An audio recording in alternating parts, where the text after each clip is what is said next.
doing?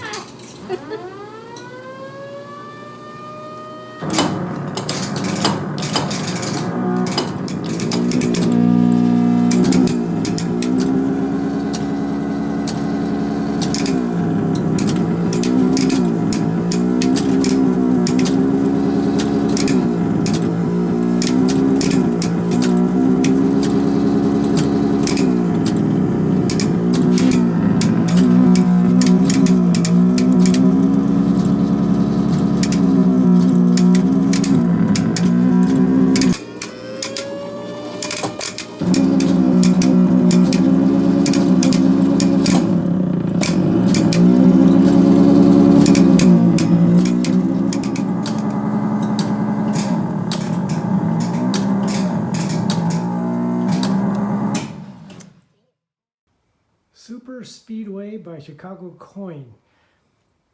I believe this machine is from 1974. It's an electromechanical game. Right now the internals are out of it, and I'll show that in a second. It was completely working before I took it apart, but I wanted to learn more about it, clean it up, see how everything works. So here it is.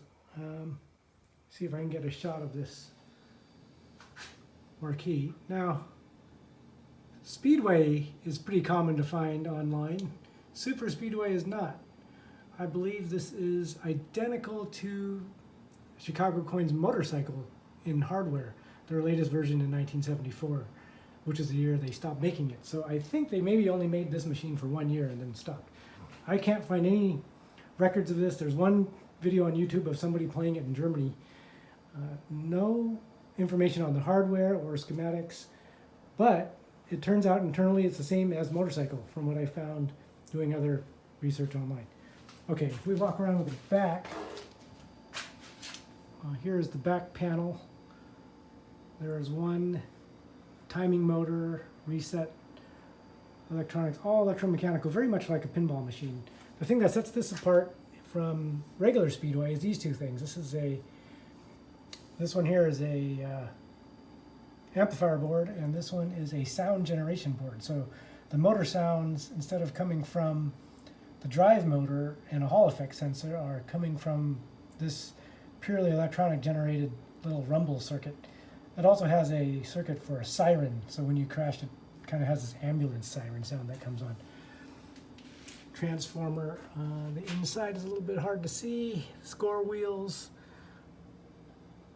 bunch more little relays. That's the timer that keeps track of how long the game is going when it expires.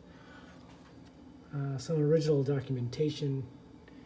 And then down here, there is a big hole because I took the internals out. There's the plugs where they go in. This is the base of the steering wheel. That's actually a relay that knocks the steering wheel around when you crash. So the accident sensor, there's a speaker back there. And there's usually a white piece of plexiglass right here for which the image from the game projects up onto. And I have that out of the machine as well. You have to take that out to take the guts out. So over here is the guts.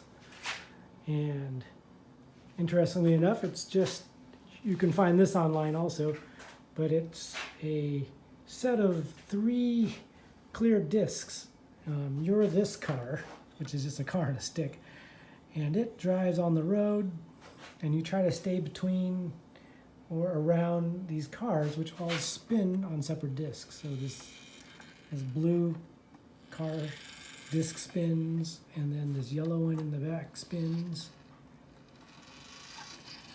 And it gives you the impression that you're moving, so they don't just whiz by you. You can equal their speed, or you can go faster or slower than them. And to give it even more motion, then you turn this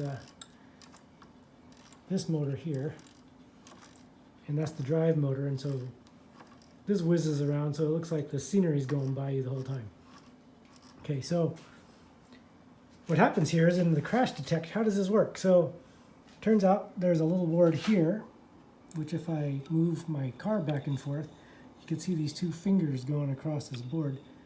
And these represent one side of the road, the right or left lane, the other lane, and then the other side of the road. So if it ever makes a complete circuit from these fingers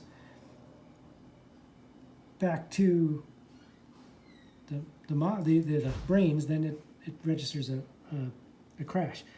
So these two copper boards aren't connected to anything, but you can see that this trace goes over here, this trace goes here, this trace goes here, and then this other back trace actually has a wire in the back that goes around. And so these fingers, in combination with switches on these wheels, detect whether you're on the road or crashing into something. So how does that work? So if I spin this disc, which is the blue color, you can see that notch right there and that cam. See that switch? So every time that goes around and it falls in the hole, now it says, oh, okay, if he's on the correct side of the road, then you are hitting this blue car and it registers an accident. So there's an equal same cam on this yellow one in the back. So as I turn this one, you can kind of see it through there. You see it going. So that's how it detects crashes. How does it score? So if it scores, as this moves around, there's actually a little screw on this thing. It's funny, they didn't do it the same way.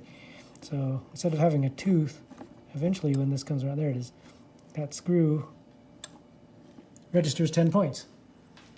There's also a setting on this that lets you do faster and slower versions of this motor. There's a 30 volt setting and a 33 volt setting, and you can get higher scores on the faster setting, of course. It doesn't really affect how you are relative to the other cars. It just affects how fast this motor is going, so it affects how fast you can score. So it feels like you're playing the same game, but it just scores faster. Okay, speed control. So speed control is done through these 4 relays. Now, a relay is something that is, you can find this all over online, but for these electromechanical guys, when this coil is energized with, in this case, AC current, it sucks this little thing in, it turns it into an electromagnet. Nope, I have this apart because I'm actually cleaning some of the hardware. So you can see that when I squeeze this, it makes these switches actuate. See that? Some of them go from open to close. That one goes from closed to open, back to closed. And that all happens whenever this relay is told to fire, energy goes through it and sucks this thing over here, and then it lets go. Now it turns out these are speed relays. So this is 1, 2, 3, and 4, and they correlate with your foot position on the pedal. And this is actually the biggest difference between speedway and super speedway and motorcycle. So on speedway, all the ones I've seen and all the schematics I've seen, there's 3 big resistors right here, and the motor slides these wipers across these big resistors, variable resistors, varistors actually, and that controls the speed of both cars and the scenery. In this case, it's almost what you would call digital. So there's only 4 sort of positions for the foot switch. You can't feel it, but as you push the pedal down, there's 4 positions which fire these relays kind of in sequence. So when somebody's playing this, you can see these relays kind of waving back and forth, one to the other, to back and forth like this. And so these little switches determine what resistors and speeds that the motor is going to go. And those are all over here. And so these big resistors, I believe, are for the drive motor, and these other little resistors are for the cars. And so when you hit these relays,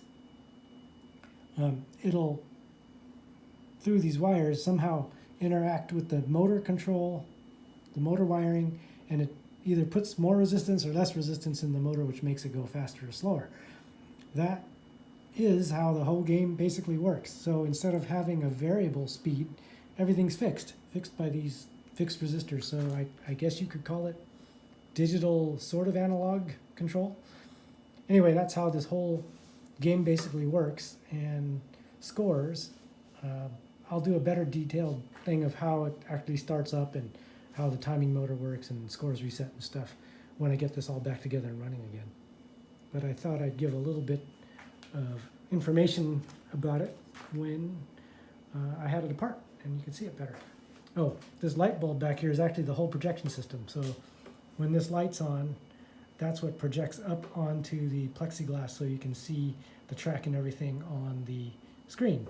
Now when the game gets to game over, there's another bulb that's here that's actually inside the cabinet, and that one makes the perspective change. That's why when it changes to game over, you'll see the road go from like first person view to sort of side view. Just a little optical trick, and all they did was use two bulbs just in different spots. Last thing over here is the projection panel. It's just a 1/4 inch thick piece of opaque white plastic, probably polycarbonate or ABS, I don't know. And then there's lights behind this run and accident thing, so when you're driving you see these words light up. And then the cars are all projected on this into a big mirror, and the mirror, you're actually looking into a mirror that's actually looking down about how lots of these games work. This is the little derust station. I'm just derusting a bunch of hardware, and you can see that sort of in here. It's just this Vapo rust kind of stuff. Actually, this is a WD version 40 version of it, but it's just a rust remover. Soak things in here for 8 hours or so, and right, as long as it's above 70 degrees, you're fine. These here used to be completely full of rust and crusted over, and now they're pretty clean. Good, not perfect, but they're good enough for this. All right, that is Chicago Coin Super Speedway and its function. So after this, I'll maybe put it back together and we'll do a more detailed thing of it running.